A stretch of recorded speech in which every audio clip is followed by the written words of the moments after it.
de miracles. Tu es le Dieu de miracles. Tu es Dieu de miracles. Tu es le Dieu de miracles, Seigneur. Tu es le Dieu de miracles. Tu es le Dieu de miracles, Seigneur. Tu es le Dieu de miracles. À toi j'ai mis ma confiance. En toi j'ai mis ma confiance. En toi j'ai mis la confiance. En toi j'ai mis la confiance. Tu es le Dieu des puissances. Tu es le Dieu des...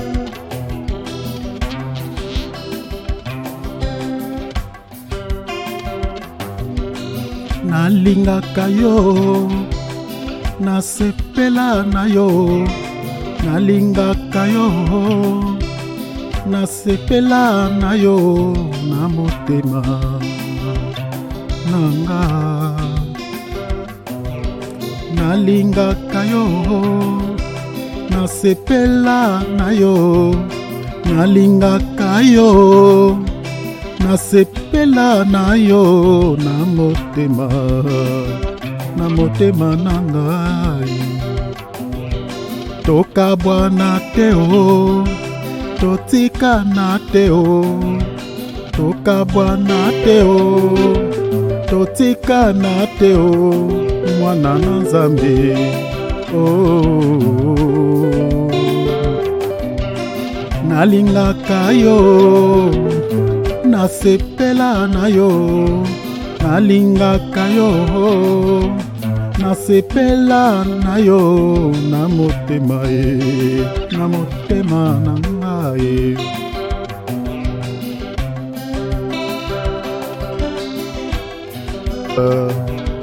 Nalingaka yo, nasepela na yo. Nalingaka yo, papa, nasepela na yo, na motema nanga.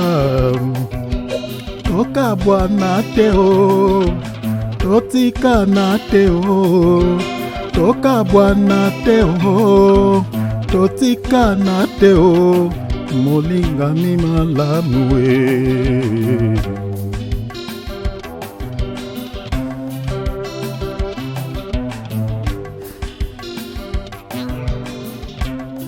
Merci Seigneur. Rien ne peut me séparer de ton amour.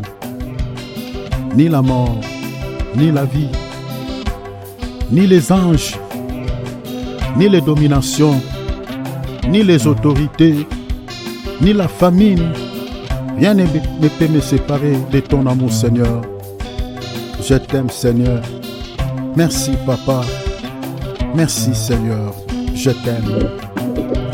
Nalingaka yo, nasepela na yo. Nalingaka yo, nasepela na yo, na motema nanga. Toka bwana teo, totika na teo. Toka bwana teo, totika na teo. Molingami malamu we.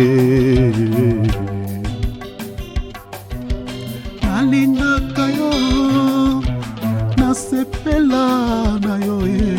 Nalingaka yo, Masia, nasepela na yo. Na motema nanga.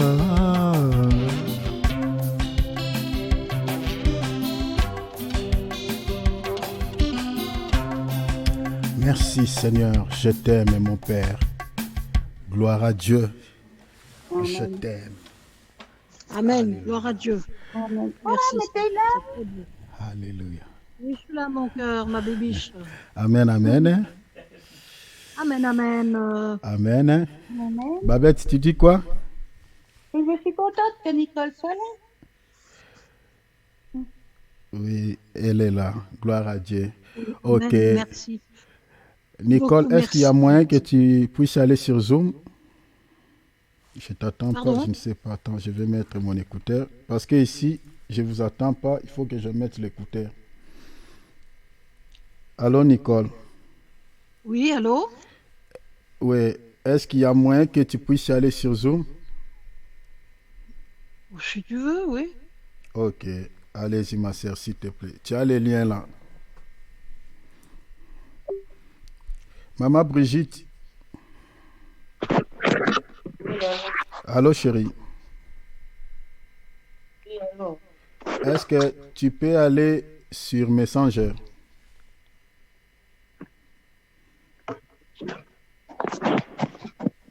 Allez-y sur ce Messenger, s'il vous plaît.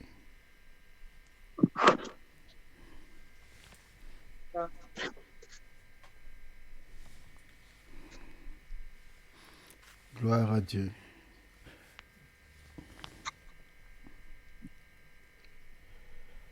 Voilà. Hello, hello. Ok. Salut, ma sœur Nicole. Dieu vous bénisse. Oui, Père Thierry. Ok. Gloire à Dieu. Alléluia. Voilà. Ici, on se voit bien. Sur WhatsApp, souvent, vous êtes cachés. Et Ah, puis, c'est sûr. Hein, là-bas, je suis cachée. Hein. ouais. Voilà. Gloire à Donc, Dieu. ici, on vous attend bien par l'eau-parleur. Ça, c'est magnifique. Oui. Voilà. Par contre, parle plus fort si tu veux que je t'entende. Est-ce que vous m'entendez bien là? Oui, là, oui. Ok. Super, même. Ok. Gloire à Dieu. Alors, prenons nos Ma calepins, Bible, elle est là. prenons nos Bibles. Nous voulons partager la Et parole de Dieu. Alléluia. Que le nom du Seigneur soit béni. Voilà. Alléluia. Jésus. Comme vous le savez, chers enfants de Dieu, nous sommes en train de partager sur l'enlèvement de l'Église. Donc, Oui. nous sommes en train d'aller vers la fin de ce thème. Donc, je crois que si tout va bien, peut-être si ce n'est pas cette semaine, mais le mois, je crois le mois d'avril, donc nous allons finir avec ce thème. Voilà. Donc, nous sommes en train d'aller vers la fin. Alors, jusque-là, nous sommes sur la 4e grande ligne. Nous sommes en train de partager sur pourquoi doit-on être enlevé. Donc, nous sommes sur la 4e grande ligne. Pourquoi doit-on être enlevé? Voilà. Nous sommes attelés à ce niveau. Pourquoi doit-on être enlevé? Voilà, je dois fermer certaines choses pour éviter la surcharge. S'il vous plaît, voilà. Voilà, ça c'est bon. Ok. Alors, pourquoi doit-on être enlevé? Ça, c'est notre sous-thème que nous sommes en train de partager. Ce thème, nous l'avons tiré de notre thème principal sur d'où viens-tu, où es-tu, où vas-tu. Donc, c'est ça notre thème principal. Voilà. Nous sommes en train de partager ce thème il y a déjà quelques semaines, comme vous le savez bien. Il y a déjà quelques semaines que nous sommes en train d'aborder sur cette thématique. Alors, pourquoi doit-on être enlevé? Ici, on avait épinglé plusieurs tirés. Il y a 3 tirés. Donc, le premier tiré pour nous épargner des tourments de la terre. Ça, c'est la première raison. Le pourquoi nous allons être enlevés, le pourquoi de l'enlèvement. Donc, c'est pour nous épargner des tourments de la terre. Pour ceux qui n'étaient pas là, les passages sont là. Genèse 6, 1, 8, Genèse 19, 1 à 29, et puis Luc, chapitre 17, verset 26 à 30. Je réitère pour ceux qui écrivent. J'ai dit Genèse chapitre 6, et puis 6, 1, 8, 6, 1, 8, et puis Genèse 19, 1 à 29, et puis Luc 17, verset 26 à 30. Donc ça c'est la... Donc Genèse 19, il y a Genèse 1er, Genèse 6, 1er à 8. Et puis il y a aussi Genèse 19, 1. Donc il y a aussi Genèse 19, 1 à 29. Voilà. Donc ça, ce sont des passages, mes bien-aimés, que nous avons mis à votre disposition. Bonsoir, Maman Adrienne. Vous m'entendez, Maman? Voilà. J'espère. Voilà. Donc, je sais que vous avez un petit souci avec les décalages du temps. Donc, ici en Europe, donc nous sommes avec l'Afrique, le temps est décalé à 1 heure. Hein. Donc, 19h30 ici, chez vous là-bas, 20h30 ici, chez vous là-bas, 19h30. Donc, comprenez un peu, je sais que je ne vous avais pas signalé par les textos, donc je ne savais pas. Voilà. Donc, habitué encore, mes bien-aimés, je sais que c'est un peu pénible, ce décalage, mais que le Seigneur vous fasse grâce pour sa parole. Je sais que le Seigneur ne manquera pas de vous bénir. Voilà, donc 20h30 ici, 19h30 de chez vous. Voilà. Donc 22h ici, 21h là-bas. Voilà, s'adapter à l'ère d'été, mes bien-aimés, ça sera bien. Gloire à Dieu. Deuxième tirée, l'enlèvement sera aussi un moyen pour Dieu de nous récompenser pour tous les travaux que nous abattons pour lui. Ça, c'est la deuxième raison. Donc, je crois que vous avez déjà tous les passages, je pars vite. L'enlèvement, c'est aussi pour que nous soyons consolés et trouver le repos. Donc, jusque-là, nous sommes attelés sur le deuxième tiré. Dans le deuxième tiré, nous avions dit que le deuxième tiré, c'est pour... Le deuxième tiré, c'est pour que nous soyons... pour que Dieu nous récompense. Donc, le but de l'enlèvement, l'une des raisons, c'est aussi pour que nous recevions des récompenses. Que le Seigneur puisse nous donner quelques prix par rapport à tous les travaux, par rapport au service que nous lui avons rendu pendant qu'on était ici sur terre. Alors, je crois qu'on avait partagé pas mal de choses dernièrement ici. L'homme de Dieu, Jétro, hier, il avait parlé, il avait expliqué aussi le but de l'enlèvement, l'importance de l'enlèvement.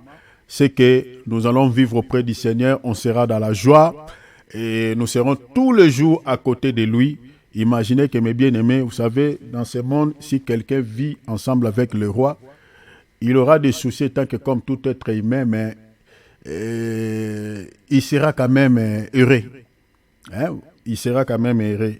Donc, il n'aura pas besoin de s'inquiéter pour quoi que ce soit. Parce qu'il vit avec le roi. Parce qu'il y a tout dans la palais du roi. Alors, imaginez que vous êtes auprès du roi des rois, le Seigneur de gloire. Vous viviez ensemble avec lui tous les jours. Imaginez ce que ça va... comment est-ce que vous allez sentir dans votre cœur. Parce que les anges... Ne connaissent pas tout ce qu'on appelle sentiments de tristesse, voilà, de souffrance que nous en dirons ici. Les anges ne connaissent pas ces choses. Le seul sentiment des anges au ciel, c'est la joie, c'est la réjouissance, c'est la joie et la paix.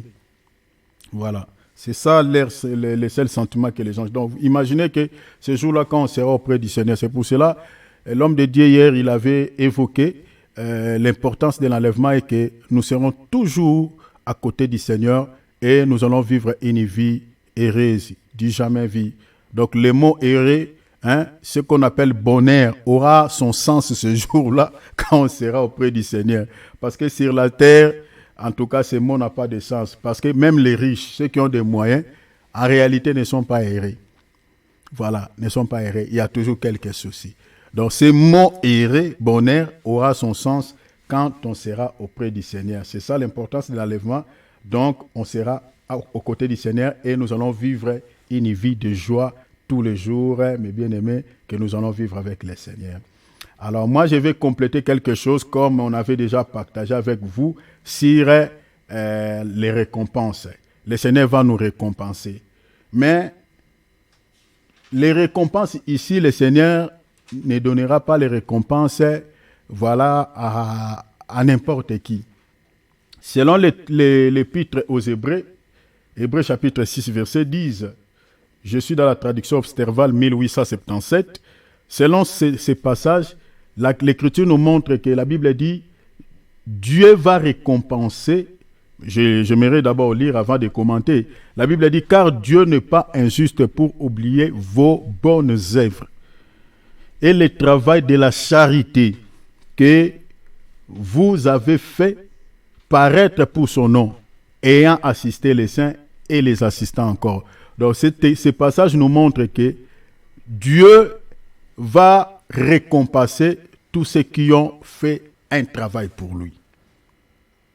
Parmi lesquels il y a les gens qui y ont servi dans l'assistance, c'est-à-dire les bonnes œuvres. Il y a d'autres qui ont manifesté ces dons de la charité, l'amour, parce que parmi les dons spirituels, il y a aussi les dons de la libéralité, il y a aussi les dons de la miséricorde. Il y a d'autres qui ont ces dons d'avoir pitié des gens, d'avoir compassion des gens. C'est aussi un don. Vous voyez, c'est aussi un don. Il y a d'autres qui ont ce don.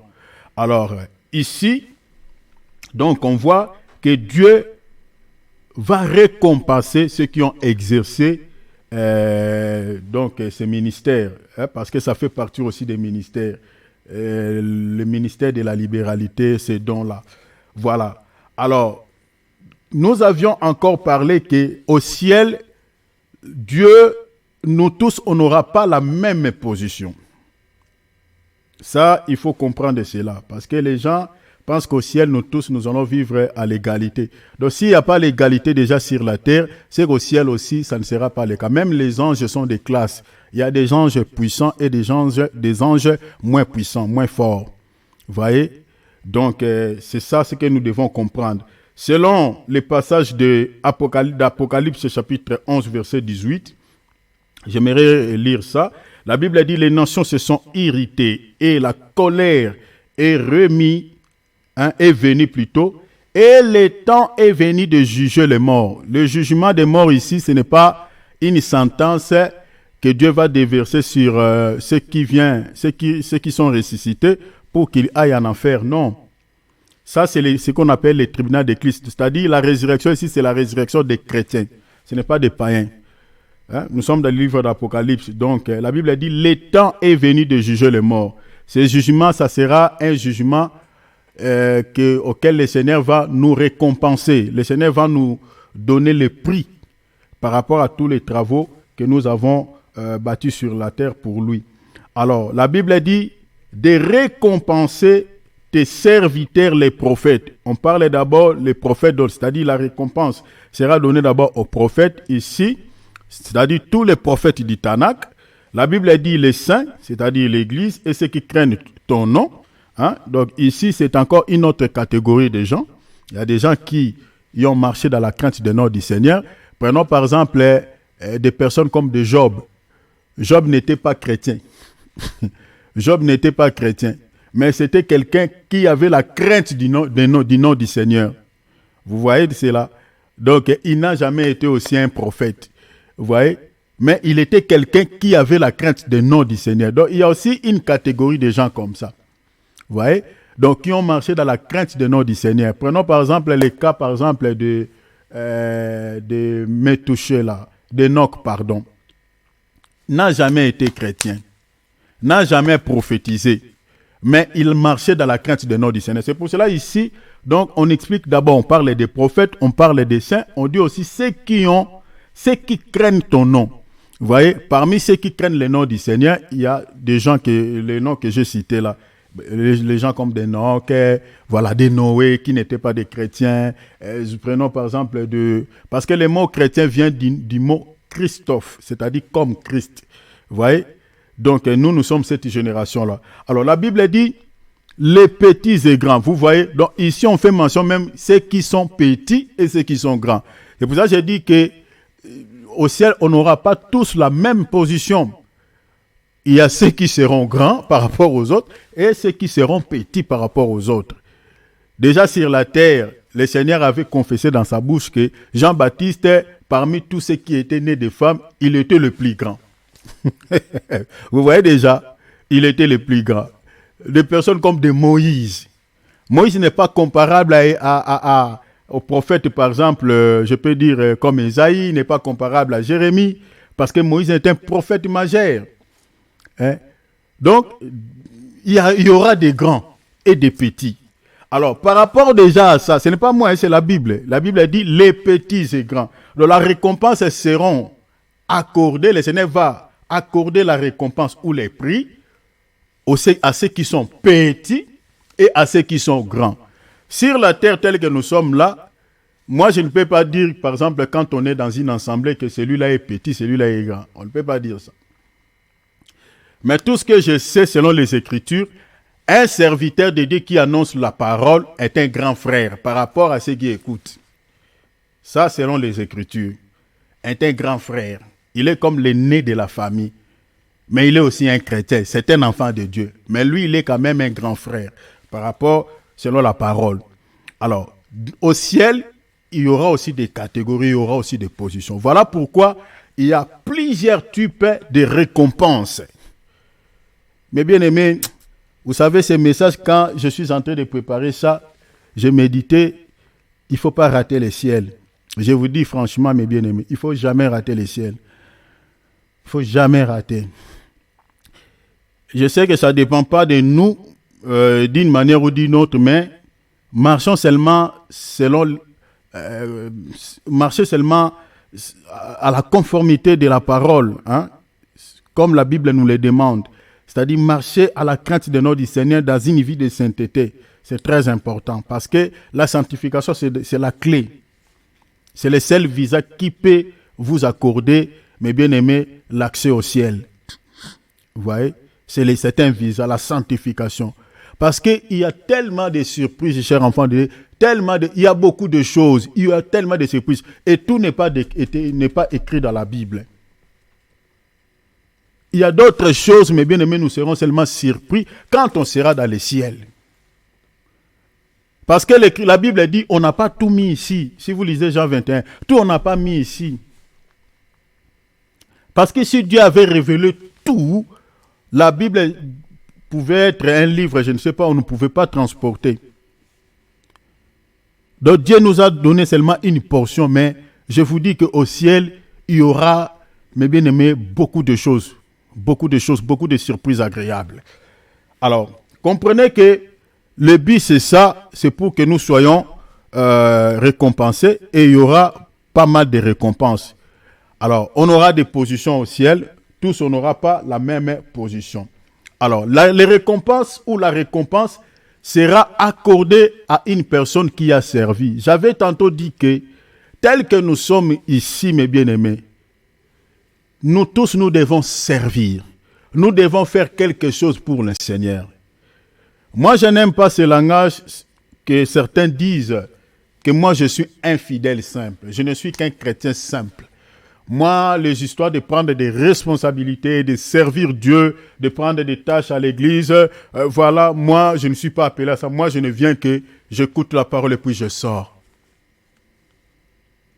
Une personne qui dit ça, ou qui fait de telles déclarations, c'est quelqu'un qui ne connaît pas pourquoi il est enfant de Dieu. Et il ne connaît pas son rôle dans le corps de Christ. J'avais expliqué ici que l'Église, selon l'épître de 1 Corinthiens chapitre 15, chapitre 12, est comparée à un corps, le corps humain. L'apôtre Paul explique l'Église, corps mystique de Jésus-Christ, comme étant un corps. Nous sommes tous des membres des parties. Mais bien aimé, regardez dans ton corps. Est-ce qu'il y a-t-il une partie de ton corps qui est inactive, que Dieu t'a donné, qui ne fait rien, qui est statique? Donc cette partie-là ne fait aucun travail. Il n'y en a pas. Il n'y en a pas. Tout ce que Dieu a placé dans le corps fait un travail. Fais un travail. Raisonnez même 30 secondes. Tu verras que tout ce que tu as dans ton corps joue un rôle.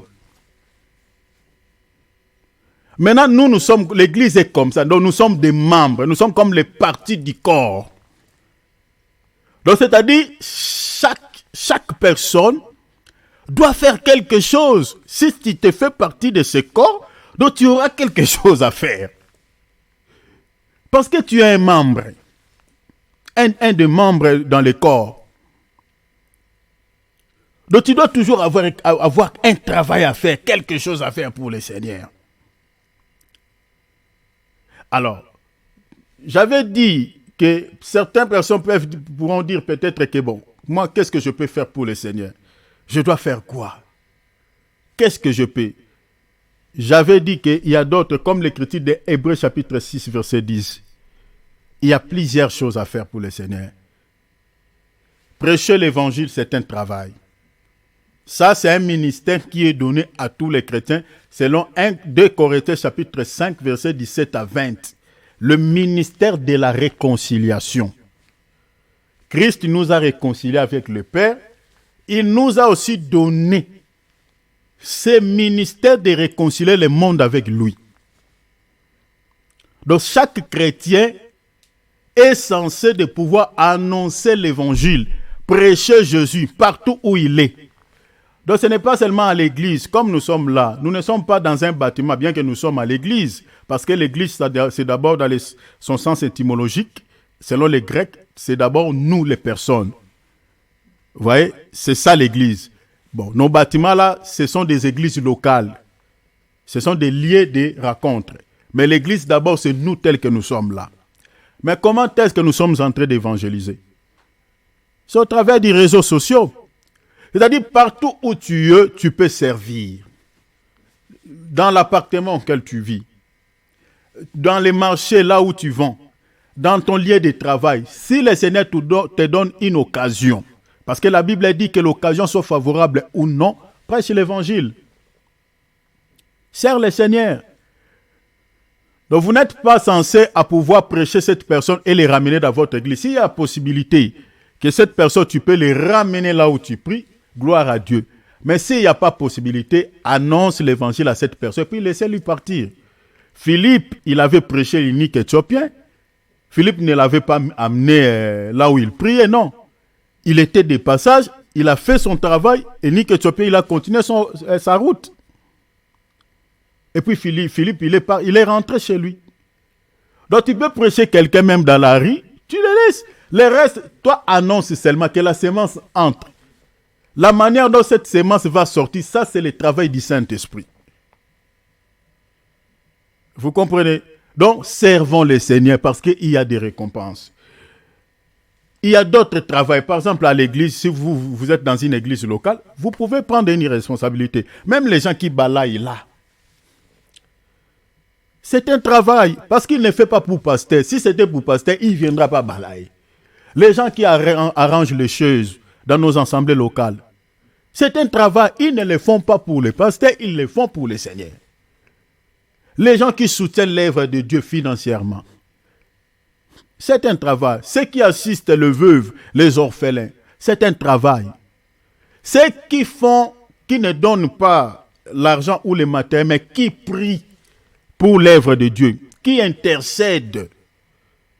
Donc lui, il prie pour l'homme de Dieu, il prie pour ceux qui travaillent avec les hommes de Dieu, il prie pour les enfants de Dieu, pour que l'œuvre de Dieu avance. C'est aussi un travail.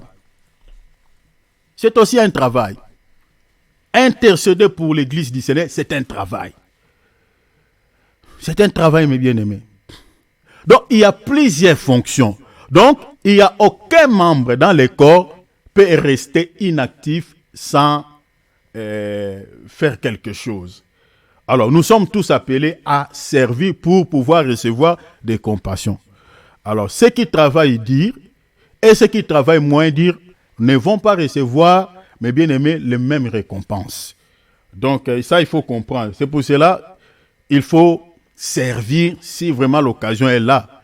Sers le Seigneur. Ça, c'est très important parce que nous sommes tous des membres. Nous faisons partie du corps. Donc, tu dois comprendre ou connaître ton rôle. Peut-être tu es inhumain, toi tu es là pour récupérer des choses et les ramener là où il y a besoin. Peut-être c'est l'œil qui a besoin d'essuyer ses larmes.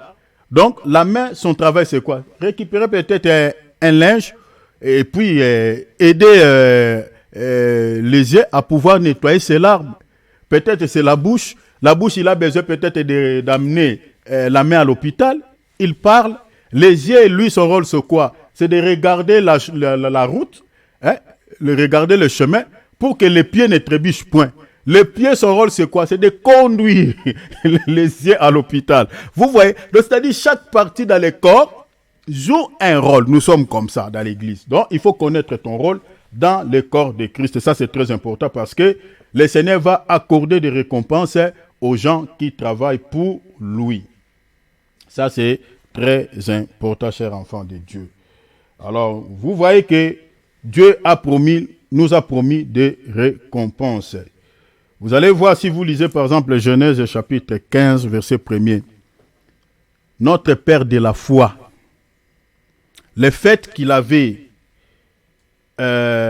obéi à Dieu, il avait écouté la voix du Seigneur, le Seigneur lui avait aussi fait une promesse que tu auras une grande récompense. Mais vous allez voir que le Seigneur va pouvoir parler à notre Père de la foi cette récompense à quel moment.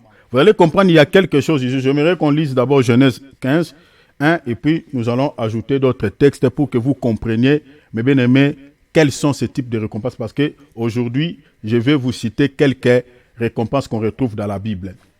On lit Genèse 15, 1. La Bible dit, après ces événements, la parole de l'Éternel fut adressée à Abraham dans une vision, et il dit, Abraham, ne crains point, je suis ton bouclier et ta récompense sera très grande.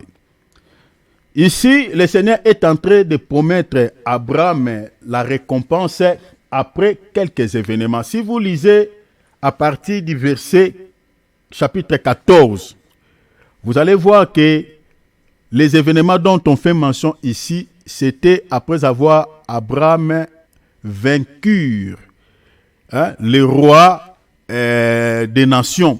Il avait vaincu, il avait traversé, il avait en fait livré un combat contre certaines nations pour pouvoir délivrer son neveu Lot.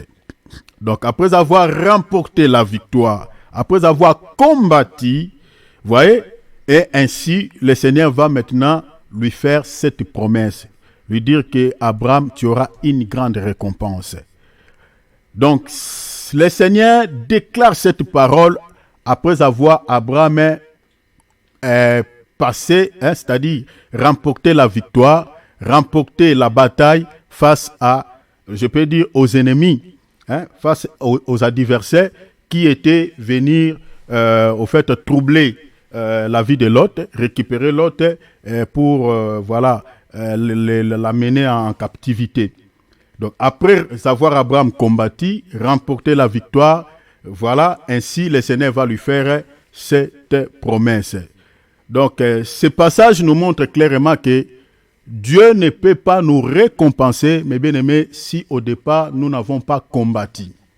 Voilà pourquoi vous allez voir que dans 2 Timothée chapitre 4, versets 7 à 8, l'apôtre Paul, après avoir combattu les bons combats de la foi, c'est ainsi il va parler que le Seigneur va me récompenser, va me donner un prix. Parce que j'ai combattu un bon combat de la foi, j'ai gardé la foi.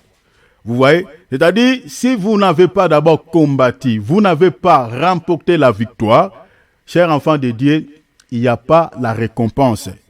Je crois qu'on lira d'autres textes ici, vous allez voir qui sera en relation avec ce passage de Genèse chapitre 15, verset 1er. Mais avant qu'on continue, j'aimerais d'abord nous citer quelques récompenses qu'on retrouve d'abord dans la Bible. Quelques récompenses, quelques types de, je peux dire quelques récompenses ou quelques types de couronnes qu'on retrouve dans la Bible. Donc, ça fait partie des récompenses que le Seigneur va nous accorder au ciel ce jour-là. Il y en a plusieurs, mais je citais seulement quelques-unes. Donc, la Bible nous parle d'abord sur la couronne d'or. Ça, vous pouvez le voir dans le livre de Psaume chapitre 21, verset 4. Donc, la Bible nous parle de la couronne d'or. Psaume, c'est une récompense aussi que le Seigneur va accorder à ses enfants. Psaume chapitre 21, verset 4. Nous avons Apocalypse 4, 4. Et puis, Apocalypse 4, 4, verset 10. Nous avons aussi Apocalypse 14, 14. Dans tous ces versets, vous allez voir, la Bible parle de la couronne d'or. Et deuxième type de couronne se trouve dans Jacques chapitre 1, verset 12. Couronne de vie. Couronne de vie, on nous parle de la couronne de vie.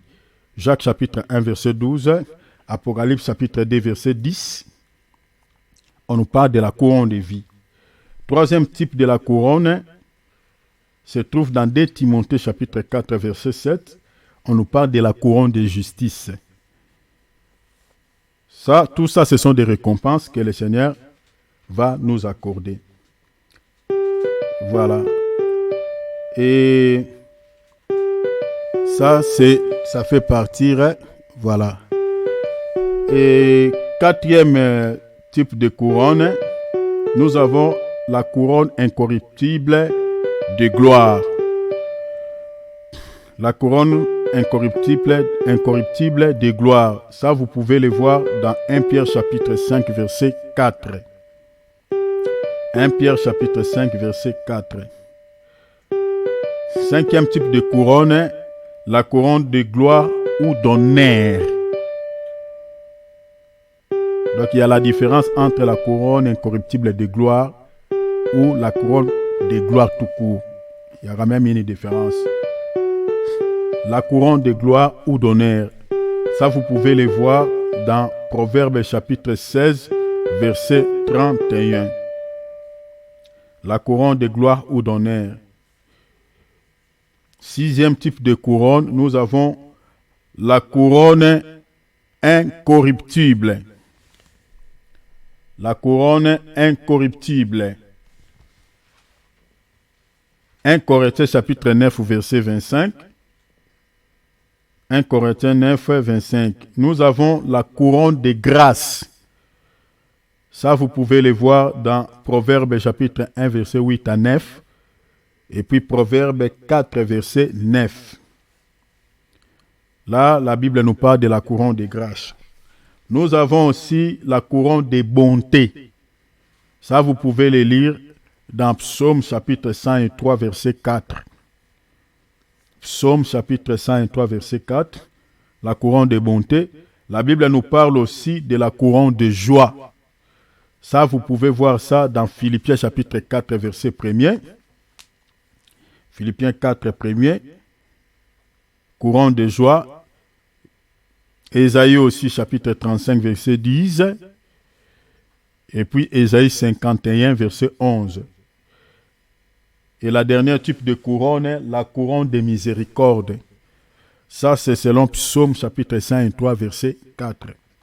Donc, vous voyez, tout ça, ce sont des récompenses que le Seigneur va remettre à ses enfants le jour de l'enlèvement. Donc, vous comprenez que parce que sur la terre, le Seigneur ne peut pas nous donner ça. Donc, c'est seulement ceux qui seront enlevés que le Seigneur va pouvoir les remettre ces récompenses. Mais peut-être, il y a une question qui circule dans votre esprit. Vous êtes en train peut-être de se poser des questions. Maintenant, les couronnes là seront des couronnes physiques. Ça sera quel genre de couronne? Ça sera des couronnes comme on voit ici, vraiment bon. Je suis enlevé et le Seigneur me donne seulement une couronne de vie ou une couronne de justice. Il pose sur ma tête et puis c'est tout. Mais bien aimé, ne prenez pas ça littéralement. Tout ce que je viens de citer ici, ce n'est que des photos. Ce n'est que des métaphores. Suivez-moi ici bien. Ce n'est que des images. C'est un langage allégorique. Mais Je me suis donné d'abord de la peine de pouvoir vous citer tout ça pour que vous compreniez, il y a plusieurs types de couronnes. Mais ça ne sera pas de couronnes physiques. Pourquoi j'ai dit cela? J'aimerais d'abord, avant d'avancer, qu'on puisse comprendre d'abord ce que c'est une couronne, selon la Bible. Parce que, littéralement ou selon la langue grecque, une couronne veut dire c'est un ornement. Hein, c'est comme ça ressemble aux bijoux. C'est un ornement. Les ornements, ça ressemble à ça, aux ornements. Selon la langue grecque. Mais selon la Bible, une couronne, c'est juste un prix. Vous voyez, selon le langage qu'on retrouve dans la Bible, c'est juste un prix. Vous voyez, une récompense. C'est juste un prix. J'aimerais d'abord qu'on lise une écriture. Vous allez comprendre cela. Nous sommes dans 1 Corinthiens. Lisons d'abord un passage. 1 Corinthiens chapitre 9. On va lire les versets 24 et puis les versets 27 jusqu'au verset 27. Suivez bien cette lecture. Je vous explique ces couronnes, ces récompenses seront quel genre de récompenses. Parce qu'on a lu plusieurs types de couronnes ici. Il y en a peut-être d'autres que je n'ai pas mis ici. Mais ça sera vraiment des couronnes physiques ou quel genre de couronnes? Parce qu'on parle de couronnes de vie, couronnes de justice, couronnes de bonté. Mais ça veut dire quoi? Lisons 1 Corinthiens chapitre 9, versets 24 à 27. La Bible dit, « Ne savez-vous pas, ceux qui courent dans les stades courent tous, mais qu'un seul remporte les prix. » Suivez bien la lecture. Un seul remporte le prix. Court de manière à les remporter. L'apôtre Paul ici, il est en train d'exhorter les Corinthes en prenant l'exemple du monde des gens, des Jeux olympiques ou de footballeurs qui courent dans les stades. Il dit ils courent dans l'objectif de pouvoir faire quoi? De remporter les prix. Maintenant, il dit vous, Corinthe, courez de manière à les remporter. Mais regardez, à remporter les prix. Mais quel prix? Les prix là, c'est quoi? Regardez le verset 25. Tous ceux qui combattent s'imposent de toute espèce d'abstinence. L'apôtre Paul change le langage. Il a parlé de ceux qui courent. Ici, il parle maintenant, il emploie le langage de combat. Donc, aujourd'hui, prenons par exemple, si l'apôtre Paul était dans notre temps, il pouvait parler des gens qui courent dans les stades, qui font des Jeux olympiques. Il pouvait parler aussi des boxeurs, parce que des judokas, parce que c'est eux qui combattent, des catcheurs. Donc, il a pris tous ces exemples et dit que ces gens-là, ils les font pour un seul objectif, de remporter quoi? De remporter le prix. Il dit, tous ceux qui combattent s'imposent toute espèce d'abstinence et ils le font pour obtenir une couronne corruptible. Donc le prix dont l'apôtre Paul parle ici, il parle de la couronne. C'est pour cela que je vous dis que la couronne n'est qu'un prix qu'on donne à celui qui a remporté la victoire. Parce que si vous lisez par exemple le livre de Tite, je crois, ou de Timothée, on nous parle des athlètes ou des sportifs. Il dit, ils courent selon les règles pour remporter dans l'objectif de remporter les prix ou une couronne. Il dit ici, ces gens-là ne combattent pas vaille que vaille. Ils combattent, pour pouvoir combattre, ils prennent le temps de pouvoir faire des disciplines. Ils se disciplinent. Vous savez, quelqu'un qui veut jouer le football ou quelqu'un qui veut combattre contre un adversaire, cher enfant de Dieu, ce monsieur-là ne va pas, ce temps-là, se comporter comme tout le monde. Il y a des boxeurs qui laissent même leurs femmes, leurs familles. Ils se déplacent dans certaines villes pour aller s'entraîner là-bas. S'il boit l'alcool, il ne va pas boire l'alcool pendant ce temps. S'ils prennent la cigarette, pendant ce temps, il va arrêter certaines choses. Il va se mettre dans des disciplines parce qu'il sait qu'il y a un combat qui l'attend. Donc, il doit se discipliner, il doit s'abstenir de beaucoup de choses parce que son objectif, c'est quoi? C'est de pouvoir combattre et battre son adversaire et remporter la victoire pour pouvoir aussi recevoir une récompense ou un prix.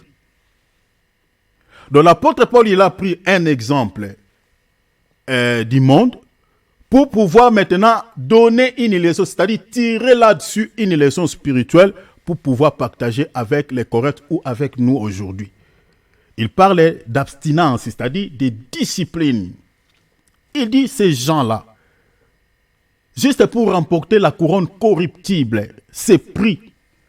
Ils travaillent dur, ils se mettent dans des disciplines. Parce que son objectif, c'est quoi? Remporter cette couronne-là.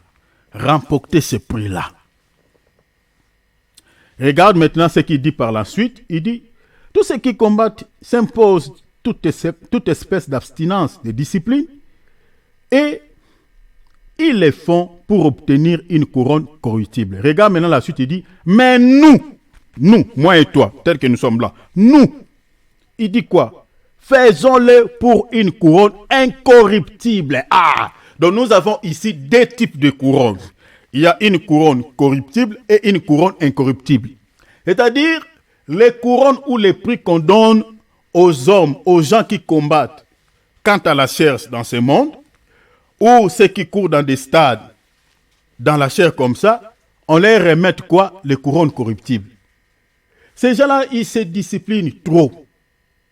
Ils se mettent dans des disciplines, ils travaillent dur, juste pour remporter cette couronne corruptible. Mais il dit, nous devons aussi mener la même vie maintenant dans la spiritualité pour pouvoir recevoir quoi? Recevoir la couronne, mais pas comme leur couronne corruptible, mais nous, c'est pour remporter la couronne incorruptible. Vous comprenez? Donc, toutes les couronnes qu'on a citées ici, couronne de vie, couronne de justice, couronne, ne sont pas comparables aux couronnes corruptibles. Parce que les couronnes corruptibles, ce sont des couronnes charnelles, des couronnes qu'on donne aux gens de ce monde qui sont physiques. Mais les couronnes dont on parle dans la Bible, ce sont des couronnes incorruptibles. Qui veut dire quoi?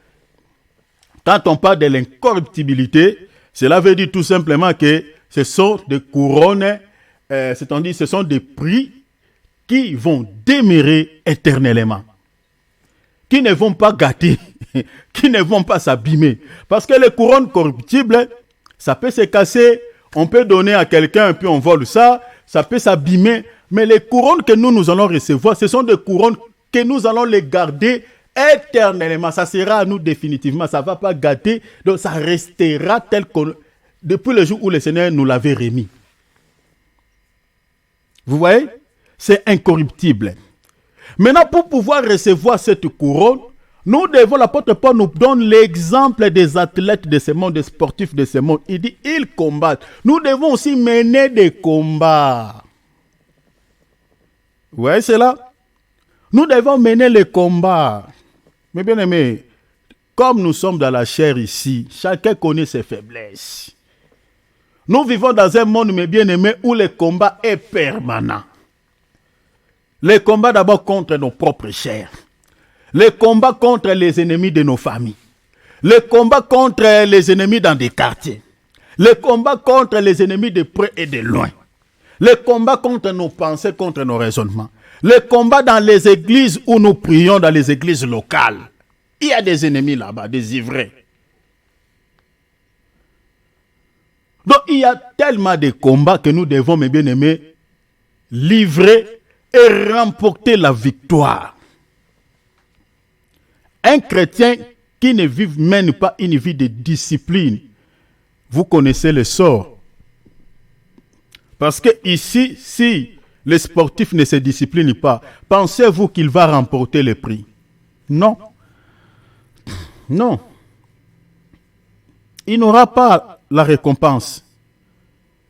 Abraham, le Seigneur, lui promet la récompense après avoir combattu. Si vous lisez à partir du chapitre 14, il a combattu, il a remporté la victoire. Dans le chapitre 15, le Seigneur lui fait une promesse. Il dit, tu auras une grande récompense. Et l'apôtre Paul réitère ici, il répète la même chose, mais en prenant les exemples de la nature. La vie chrétienne est un combat. Voilà pourquoi l'Écriture dit, combat les bons combats de la foi. Saisis la vie éternelle à laquelle tu as été appelé, pour laquelle tu as fait une belle confession devant un grand nombre de témoins. La vie chrétienne, ce n'est pas une vie, tu croises les bras, tu regardes les autres, tu dis, c'est eux qui doivent combattre. Moi, nous tous, nous combattons. On combat ensemble, on souffre ensemble. Nous sommes tous les membres dans le corps. S'il y a un membre qui fait mal dans le corps, c'est tout le corps qui se sent mal. Si le cœur est dans la joie, c'est tout le corps qui se réjouit. Vous allez voir, les pieds commencent à bouger, ça danse. La hanche commence à faire des mouvements. On commence à taper les mains, on commence à chanter, on commence à crier. Parce qu'il y a une joie dans le cœur. C'est-à-dire, si tu fais partie des corps du Christ, tu es un membre. Donc tu dois te comporter comme tout le monde. Si les autres travaillent, si les autres combattent, toi aussi. Les autres prient.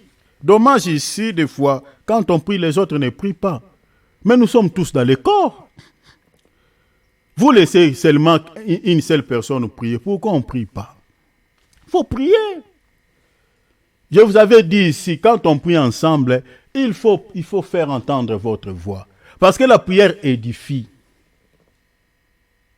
Édifie. Celui qui l'entend, ça lui édifie. Ça l'édifie plutôt. Quand vous priez, il faut faire entendre votre voix. Je vous avais donné plusieurs écritures ici. Parce qu'il y a certains qui disent, je peux prier dans les cœurs, je peux prier silencieusement. Non. Nous, on ne prie pas comme ça. L'apôtre Paul, pendant qu'il priait dans la prison, les autres prisonniers les entendaient. Dans Acte 2, les apôtres, pendant qu'ils priaient, ceux qui étaient à l'extérieur les entendaient prier et ils entendaient dire des merveilles de Dieu, en parler même en langue. La prière édifie. Ta prière, quand tu pries là, quelqu'un qui ne prie pas, ça peut lui toucher sans que toi tu le saches. Donc quand on est là, on est connecté, prie. Nous sommes tous membres, c'est-à-dire, prions ensemble. Parlez à Dieu. Vous comprenez?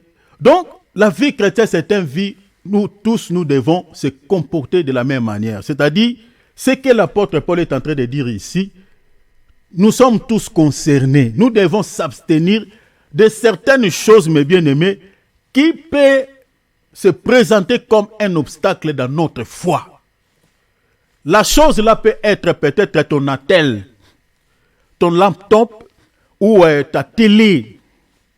S'il y a quelque chose qui te prend beaucoup de temps que la parole de Dieu, qui te prend beaucoup de temps que la prière, déjà il y a un souci.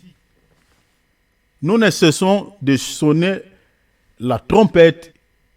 Je fais ma part. Le reste, c'est maintenant à vous qui m'écoutez. N'entendez pas qu'on te dise que ta faiblesse est celle-là. Ta faiblesse est celle-là. N'entendez pas ça. Le message qui est en train de sortir ici, c'est pour que nous puissions aussi, nous tous, mes bien-aimés, savoir comment nous pouvons se discipliner.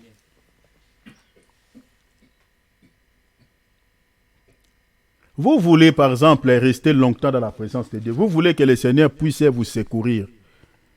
Mais si tu calcules les 24 heures que le Seigneur te donne, combien de temps que tu donnes à la télé, combien de temps que tu donnes aux réseaux sociaux, qu'à la prière, qu'à la méditation?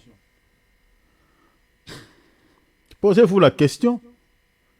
Et ça, c'est un chrétien qui se discipline pour pouvoir être récompensé le jour d'enlèvement. Tu n'as pas une vie de discipline. Vous passez tout le temps sur ton attel, tout le temps sur ton ordinateur, sur la télé, regarder que des films, des cinémas, des séries, des théâtres, des rigolos, voilà, des discours qui ne peuvent pas t'édifier, qui ne peuvent pas construire ta foi.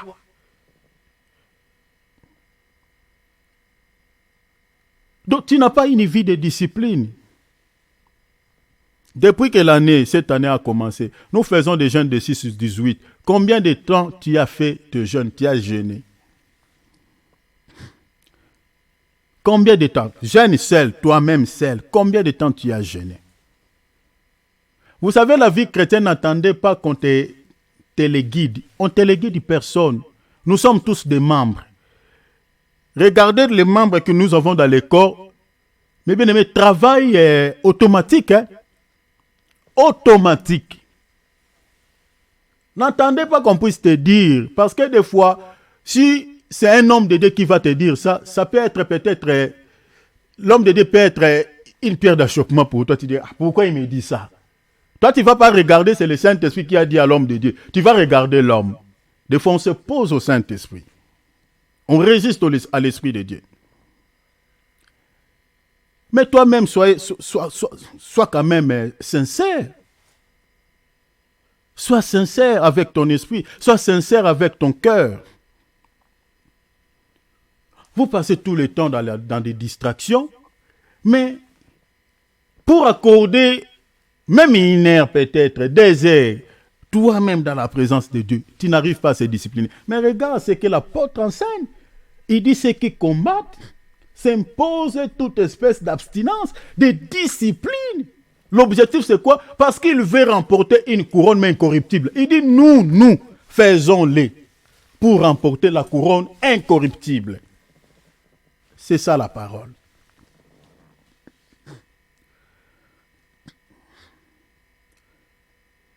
Il faut travailler. Travailler sur soi-même. Travailler pour le Seigneur, s'abstenir de beaucoup de choses pour remporter la couronne. Regardez, l'apôtre Paul prend son propre exemple. Il dit, moi, donc, je cours non pas comme à l'aventure. Je frappe non pas comme battant en l'air. Verset 27, il dit, mais je traite durement mon corps et je le tiens assis, je tue, de peur d'être moi-même rejeté après avoir prêché aux autres. Ce qu'il a dit ici, c'est fort, hein? Il a peur d'être rejeté après avoir prêché aux autres. Il y a la probabilité aux hommes de Dieu, un serviteur de Dieu, après avoir servi, soit disant il a servi, mais s'il n'a pas été un homme de Dieu discipliné, ce jour-là, le Seigneur va les rejeter. Si cela se fera aux hommes de Dieu qui ont pensé servir Dieu, maintenant aux autres, aux fidèles. Aux fidèles. L'apôtre dit, je traite durement mon corps. Regardez la vie de l'apôtre Paul. Vous allez comprendre ce qu'il dit ici, je traite durement mon corps. Si tu laisses toujours ton corps dans des fatigues, je vais dormir, je dors. Je vais un peu me reposer. Je vais prendre un peu du café. Il fait froid, hein, tout ça. Mais prenez, ce n'est pas mauvais de prendre les cafés physiques quand il fait froid, comme nous sommes en Europe ici. Mais il faut aussi avoir l'habitude de prendre les cafés spirituels. Cultivez aussi cette habitude. Un peu la méditation, c'est un café matinal. Le matin, quand tu te réveilles, quand tu prends le café physique, prends aussi ta Bible, c'est aussi un café matinal. Tu lis quelques versets, tu prends ton temps dans la présence de Dieu, c'est important. Ne donnez pas à ton corps tout le temps ce qu'il te demande. L'apôtre Paul dit, je traite durement, je le tiens assis, je dis. C'est-à-dire, le corps que nous avons ici, à un certain moment, va chercher à pouvoir, te demander tout le temps la nourriture, le repos. Il y aura tout le temps des raisons. Mais il faut l'assujettir. Il faut les discipliner. L'apôtre ici, il dit clair, avec un langage clair, on n'a même pas besoin d'interprétation. Pourquoi il le fait? Parce qu'il veut être récompensé, recevoir un prix. Donc vous comprenez que par rapport à ces passages, à ces textes, donc une couronne, en un mot, c'est un prix. C'est ça ce que vous devez garder en esprit. Donc, une couronne est un prix. Maintenant, regardez là où je suis en train de vous amener. Quand on dit une couronne est un prix, par rapport à toutes les couronnes que nous avons lues ici, on nous parle de la couronne d'or, la couronne de vie, la couronne de justice, tout ce que nous avons lu tout à l'heure là. Donc, si vous remplacez une couronne comme étant le prix, donc la couronne de vie veut dire tout simplement, c'est le prix là, c'est-à-dire c'est la vie que le Seigneur va nous donner comme prix. Vous comprenez? Donc le prix, c'est la vie. Donc couronne de vie. Couronne égale le prix. Quand vous ajoutez vie, donc ça devient la couronne dont le Seigneur va nous donner. Cette couronne n'est rien d'autre que le prix que le Seigneur va nous donner comme vie. C'est ça la couronne de vie. Vous voyez? Donc ça ne sera pas une couronne que voilà, toi tu entres dans le ciel, voilà, mettez-lui une couronne de vie. Tac, on te met sur la tête. Non, c'est pas ça. Une couronne, comme l'apôtre Paul nous a enseigné ici, est un prix. Et quand on dit la couronne de vie, c'est-à-dire le prix que le Seigneur va accorder à ses enfants, le prix là, ça sera la vie éternelle. Vous voyez cela? La vie éternelle. Quand on parle par exemple de la couronne de justice, le contraire de la justice, c'est l'injustice. L'apôtre Paul dit que la couronne de la justice m'est réservée. Si vous regardez la vie de ce dernier, vous allez voir qu'il a subi beaucoup d'injustices tout au long de son parcours, tout au long de son ministère. L'injustice dont je parle, c'est-à-dire l'oppression de ce monde. Le monde ne voulait pas que celui-ci puisse évangéliser, puisse prêcher la parole. Il a été plusieurs fois lapidé, il a été plusieurs fois oppressé, emprisonné injustement. Donc, tel que nous sommes là, toutes les restrictions que nos autorités sont en train de mettre en place pour pouvoir rétrécir notre champ d'évangélisation, notre champ de servir Dieu. Ah, vous n'allez pas condamner ces gens-là. Ah, vous n'allez pas baptiser dans cette eau-là. Plus question de baptême. Ah, vous ne pouvez plus mettre vos affiches d'évangélisation dans des bus, dans des trains. Si on vous voit, donc vous aurez des amendes, on va vous arrêter. Donc il y a tellement de restrictions pour que nous puissions servir Dieu. Donc nous vivons dans un monde injuste. Mais qu'est-ce que le Seigneur va faire? Malgré l'injustice que nous sommes en train de subir dans ce monde, le Seigneur va nous remettre la couronne de justice. Cela veut dire quoi? Le prix que nous allons recevoir, c'est la justice. Nous vivrons la justice de Dieu. C'est-à-dire, on ne connaîtra plus ce qui est injustice. Parce que lui-même sera le juste juge. On vivra en paix auprès de lui. Le prix que le Seigneur va nous accorder, c'est ça. Sa justice. Nous allons vivre la justice de Dieu. On n'aura plus à se casser la tête. Toutes ces restrictions, toutes ces injustices que nous sommes en train de subir sur cette terre. Au ciel, on ne vivra plus ça. Parce que ce qui régnera au ciel, c'est la justice de Dieu. Et cette justice-là, le Seigneur va l'accorder à ses enfants, à ses élus. Je pense que vous êtes en train de me saisir, chers enfants de Dieu. Je suis en train de vous expliquer ces couronnes. Vous voyez? La justice. Donc, c'est-à-dire ceux qui sont en train de subir l'injustice dans ce monde. Prenons par exemple les chrétiens qui sont persécutés injustement dans des pays où on interdit le christianisme. Prenons par exemple dans des pays islamiques. Au Corée du Nord, en Inde. Des chrétiens qui sont tués. Parce qu'il a fait quoi? Parce qu'il a insulté. Parce qu'il a fait quoi? C'est ça l'injustice. Mais maintenant, la couronne que le Seigneur va accorder à ces chrétiens, c'est la couronne de justice. Cette couronne-là, c'est-à-dire c'est un prix que ces chrétiens-là auront, c'est-à-dire ils vivront maintenant la justice de Dieu. Donc, c'est-à-dire ils ne connaîtront plus ce qu'on appelle l'injustice. Vous comprenez? On sera auprès du juste juge et c'est sa justice qui va nous diriger parce qu'il sera notre roi. on va oublier l'injustice de ce monde. C'est ça, c'est pour cela l'apôtre Paul dit, la couronne de la justice m'est réservée. Parce qu'il a été maltraité, malmené, torturé injustement dans ce monde. Et le Seigneur lui a promis la couronne de justice. Vous voyez, la couronne de justice. Le Seigneur est Dieu. Il est Dieu, il nous aime. Donc toutes ces couronnes ici, mes bien-aimés, expliquent seulement le prix. Mais il y aura une différence, comme je vous ai dit tout à l'heure. Les positions aussi que d'autres personnes vont occuper au ciel seront différentes des autres personnes. Parce que si vous lisez par exemple, lisons quand même une écriture. Lisons quand même une écriture. Je suis dans... Lisons quand même Apocalypse, chapitre 11, verset 18. 11, verset 18. La nation se sont irritées. Non, c'est pas ça. C'est pas ça. S'il vous plaît. C'est pas ça. Apocalypse, chapitre 3, plutôt, verset 12. Changez, s'il vous plaît. Apocalypse 3, verset 12. C'est lui qui vaincra. Donc vous voyez, on parle toujours de la victoire. Donc, il faut combattre pour pouvoir remporter la victoire. Donc, si vous ne remportez pas la bataille, il n'y a pas la couronne. C'est pour ça que je vous dis, la vie chrétienne est un combat. Celui qui parle ici, c'est le Seigneur, il dit, c'est lui qui vaincra. Je ferai de lui une colonne dans les temples de mon Dieu. Hein, vous pouvez continuer la suite.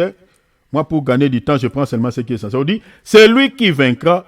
Je ferai de lui une colonne dans les temples de mon Dieu. Ici, le Seigneur, il est en train de dire que c'est lui qui va combattre et remporter la victoire.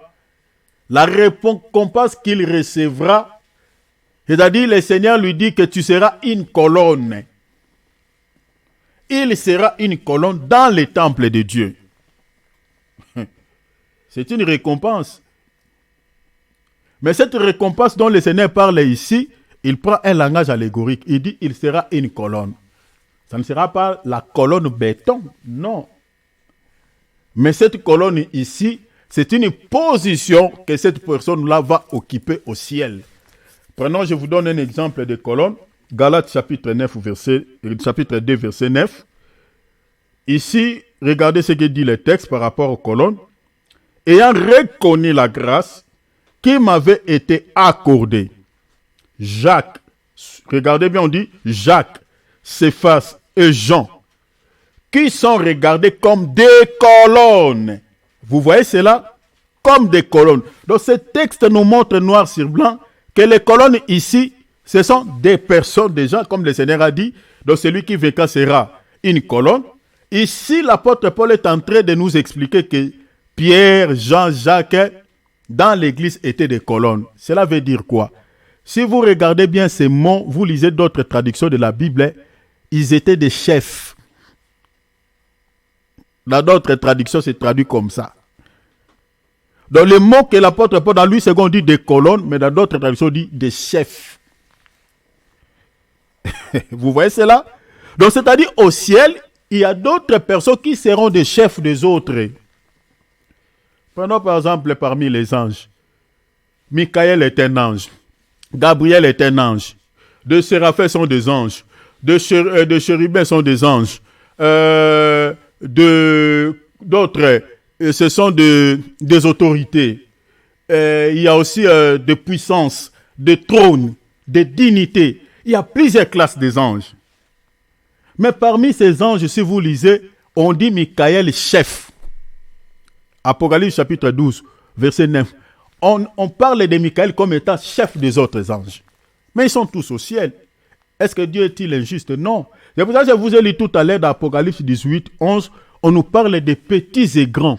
Donc quand le Seigneur va commencer à récompenser, il va récompenser ceux qui sont petits, il va récompenser ceux qui sont grands. C'est-à-dire, les petits auront une récompense, qui ne seront pas semblables aux récompenses qu'on va remettre aux grands. Prenons par exemple Jean-Baptiste. Le Seigneur lui-même, il a témoigné sa grandeur. Vous voyez? Il a témoigné sa grandeur. Est-ce que lui, il aura la même récompense que certaines personnes? Par rapport à sa grandeur déjà, il aura une autre récompense qui sera un peu différente des autres. C'est-à-dire la position auquel il va occuper, ça sera une position différente des autres. Donc la Bible, le Seigneur dit, c'est lui qui vaincra. Le Seigneur dit, je ferai de lui une colonne dans les temples de mon Dieu. Et nous avons vu que l'apôtre Pierre et les autres étaient des colonnes dans l'église de Jérusalem. C'est-à-dire, ils étaient des chefs des autres bien-aimés. Donc, comprenez cela qu'au ciel, nous n'allons pas tous occuper la même position. Il y aura ceux qui seront grands et ceux qui seront petits. La récompense qu'on va remettre peut-être à Abraham, ça ne sera pas la récompense qu'on va remettre à Thierry, non. Non. Les gens comme des Moïse, non. C'est pour cela qu'il faut servir Dieu. Et si vous voulez être récompensé, il faut travailler. Prenons par exemple la couronne de vie est donnée aux gens qui sont en train de traverser des moments durs. Si vous lisez Jacques chapitre 1er, mon temps est épuisé, je vais m'arrêter dans 5 minutes. Si vous lisez par exemple dans Jacques chapitre 1er, vous allez voir que la couronne de la vie est donnée aux gens qui sont passés aux épreuves, qui traversent des moments des épreuves. Des moments des épreuves. C'est-à-dire les gens qui résistent, Jacques chapitre 1er, verset 12, Apocalypse 2:10. Cette couronne est remise aux gens qui sont en train de traverser des tribulations, qui subissent des tribulations, des persécutions. Et le Seigneur est en train de promettre à ces gens-là qui vont supporter ces épreuves, qui vont supporter ces maltraitances, qui vont supporter ces tribulations. Le Seigneur dit, vous recevrez comme récompense la couronne de vie. Mais il dit, supporte. Supporte cette tribulation jusqu'à la mort. Si tu es en train de souffrir à cause de l'évangile, ou tu es en train de traverser des moments tellement durs, mais consciencieusement, tu sais que je suis chrétien, je suis enfant de Dieu. Je n'ai pas péché, je n'ai rien fait de mal. Ne pêche pas. Accepte, si le Seigneur te délivrera de cette situation, il viendra te délivrer, gloire à Dieu. Mais si le Seigneur te laisse dans cette situation et que tu meurs dans cet état, la couronne de la vie t'est réservée. Selon Apocalypse 2:10. La couronne de vie t'est réservée. C'est pour cela qu'il y a de l'intérêt, mes bien-aimés, d'être fidèle à Dieu. Que ce soit dans l'abondance, que ce soit dans la 17, que ce soit en prison ou en liberté, restez fidèle à Jésus jusqu'au dernier souffle de ta vie, donc jusqu'au soir de ta vie, jusqu'à la mort. Sois fidèle à Dieu. Parce que la couronne de la vie, le Seigneur va donner. C'est-à-dire, quand on dit couronne de la vie, c'est-à-dire couronne comme prix, le Seigneur va accorder le prix à ces gens-là, la vie éternelle. Les gens qui supportent au moment des épreuves. Parce qu'il y a d'autres chrétiens qui cèdent au moment des épreuves. Ils traversent un petit moment difficile comme ça, ou soit il est malade, ou soit il y a quelqu'un. Ces temps-là, ils commencent à insulter Dieu. Il y a des chrétiens comme ça, ils insultent Dieu. Il est malade. Ah, je suis malade. J'ai prié le Seigneur m'a abandonné. Le Seigneur m'a abandonné. Ah, il ne veut pas me guérir. Ah, il me dit... Non. Ça, tu es en train d'insulter Dieu. Est-ce que ton Dieu peut être incapable de te guérir? S'il permet que tu traverses un moment dur, un moment de douleur, prie, demandez la faveur de Dieu, demandez la compassion. Au moment des épreuves, on demande la grâce et la compassion, la miséricorde de Dieu. On n'insulte pas Dieu. Il y a des chrétiens comme ça, mal bouche. Non, arrêtez. Il ne faut pas murmurer, il ne faut pas s'inquiéter, dire n'importe quoi devant Dieu. Non, Dieu t'attend, Dieu te voit. Il faut supporter comme Jacques a dit. Supporter ces moments, mais rester dans la présence de Dieu, dans la prière, rester humble, soumis à Dieu. Si ces problèmes-là vont te tuer, tu auras la récompense comme la couronne de vie. Je lis ces passages et puis je crois on va lire les dernières aussi et puis on va finir. Lisons d'abord cette écriture même, Apocalypse chapitre 2, verset 10. Le Seigneur dit, ne crains pas de ce que tu vas souffrir. Voici le diable jettera quelques-uns en vous en prison, comme certains chrétiens qui sont emprisonnés. Pourquoi? Parce qu'il a parlé de l'homosexualité. Je connais une dame qui était greffière et elle a été emprisonnée parce qu'elle avait refusé de mettre sa signature au mariage des homosexuels. Et selon la loi, on l'a appréhendée, on l'a incarcérée dans la prison. Parce qu'elle était chrétienne, elle avait refusé de pouvoir se compromettre, entrer dans la compromission. Elle a refusé de mettre sa signature à leur mariage. Et c'était en Amérique, on l'a arrêté. Ça, c'est l'œuvre de l'ennemi. On dit, le diable jettera quelques-uns de vous en prison. Il y a des chrétiens qui sont emprisonnés injustement. Afin que vous soyez éprouvés. Et vous aurez une tribulation de 10 jours. Le Seigneur dit, sois fidèle jusqu'à la mort. Et je te donnerai la couronne de vie. Vous voyez ça? Donc, le prix que le Seigneur va accorder à ces chrétiens qui souffrent injustement, que le diable est en train de maltraiter, la vie éternelle leur est réservée. Chers enfants de Dieu, j'aimerais terminer par cette écriture. Regardez, j'aimerais qu'on termine par ici. Lamentation chapitre 5, verset 16. La Bible dit, la couronne de notre tête est tombée. Malheur à nous, parce que nous avons péché. On perd la couronne, mes bien-aimés, lorsqu'on vit dans les péchés.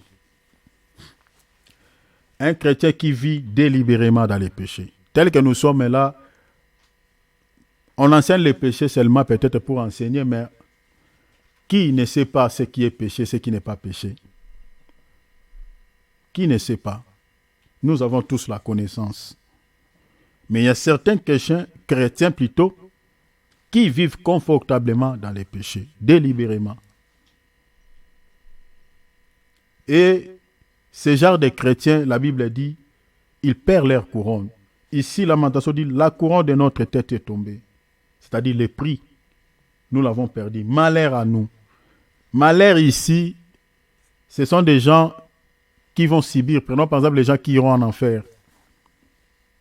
C'est là où il y aura le malheur. Le malheur aura son sens là-bas. Dans ce monde, tout ce que nous en dirons, c'est aussi le malheur, la souffrance des maladies, quelques complications. Mais le mot malheur, quand on parle de malheur, lisez Apocalypse, je crois, 21, la Bible dit malheur aux habitants de la terre, parce que c'est le temps où le Seigneur va déverser sa colère. C'est ce jour-là que le mot malheur aura son sens. Le jour du jugement de l'Éternel. Il dit malheur à nous parce que nous avons péché. Les gens qui demeurent confortablement, c'est pour ça que quand tu tombes, ayez cet esprit d'humilité. Chers enfants de Dieu, il faut avoir l'esprit de s'humilier. L'humilité, c'est quelque chose de bien pour un enfant de Dieu. C'est la qualité qui atteste que celui-ci est un enfant de Dieu, l'humilité. Beaucoup de chrétiens pêchent et ne se repentent pas. Ils justifient leur faiblesse par orgueil. Par orgueil. Ils ne justifient, ils disent non. Est-ce que ça c'est mauvais? Ça c'est un péché. Est-ce que si je fais ça, c'est un péché? Il veut qu'on les dise que c'est un péché. Mais tu as le Saint-Esprit. Pourquoi tu veux que les gens disent que c'est un péché? Tu as le Saint-Esprit. Le Saint-Esprit ne te dit pas que c'est un péché.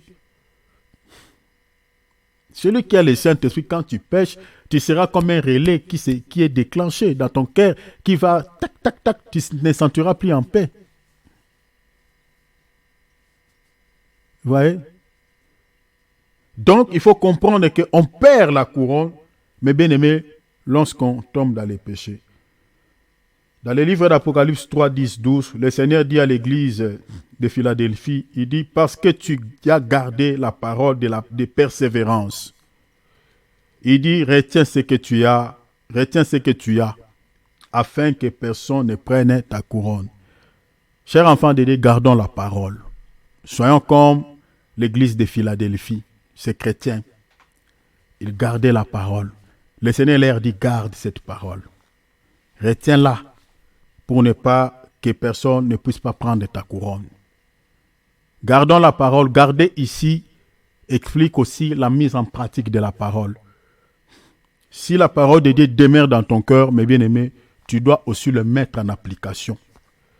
Ta vie doit se conformer à la parole. Parce que les signes qui caractérisent le retour du Seigneur sont bel et bien, mes bien-aimés, accomplis. Je vous avais montré des signes ici, tels que nous sommes là. Beaucoup de prophéties sont accomplies. Donc, tel que nous sommes là, l'enlèvement de l'Église peut avoir lieu, même cette nuit. L'enlèvement de l'Église peut avoir lieu. Mais est-ce que tu es prêt? Tu as abandonné déjà cette faiblesse-là. Peut-être c'est vous qui sont en train de nous retarder. Parce que le Seigneur attend que tu te repentes de cette faiblesse avant qu'il ne vienne. Parce que s'il vient, il sait que tu n'iras pas. Il est en train de prolonger le temps. Comme au temps de Noé. Le Seigneur, il a prolongé. Il dit, Noé, construis l'arche. Pendant que tu es en train de construire, moi j'observe si ces gens vont se repentir. Mais Dieu était capable de créer un arche par la parole. Il dit, bon, l'arche sort. Il dit, Noé, va dans telle rivière ou dans tel océan ou dans la mer. Tu trouveras un arche à côté. Comme il avait montré à Abraham. Abraham, il veut tuer son enfant. Il dit, regardez un bélier derrière toi. Qui avait créé ce bélier? C'est lui-même. Il a fait sortir un bélier. Il regarde un bélier derrière toi. Il pouvait aussi créer un arche. Mais il a voulu que l'être humain puisse le construire. Parce qu'il savait que Noé va construire doucement, lentement. Et pendant qu'il est en train de construire, pendant ce temps-là, le Seigneur est en train de regarder les habitants de ce temps-là, s'ils vont se repentir de leurs actions. C'est le temps auquel nous vivons. Pendant que nous sommes en train de prêcher, le Seigneur attend que par cette prédication, il nomme quelqu'un qui est encore dans ses faiblesses, puisse se repentir. Le jour du Seigneur viendra comme un voleur dans une nuit. De manière brusque. N'attendez pas que le Seigneur te parle à l'oreille. Abandonne cette faiblesse. Prends ta décision. Discipline-toi comme l'apôtre Paul le dit. Parce que les récompenses dont on parle ici, mes bien-aimés, ce sont des positions que nous allons occuper au ciel. Mais la vie éternelle aussi, c'est une récompense, comme on vient de dire. C'est une couronne de vie. Pour ceux qui se disciplinent aussi. Que le Seigneur vous bénisse. Acclamons la parole, chers enfants de Dieu. Amen. Alléluia. Voilà, nous sommes arrivés à la fin. Mes bien-aimés, que le Seigneur vous soit favorable en toutes choses. L'homme de Dieu, Alex, vous avez la parole. L'homme de Dieu, Clotilde.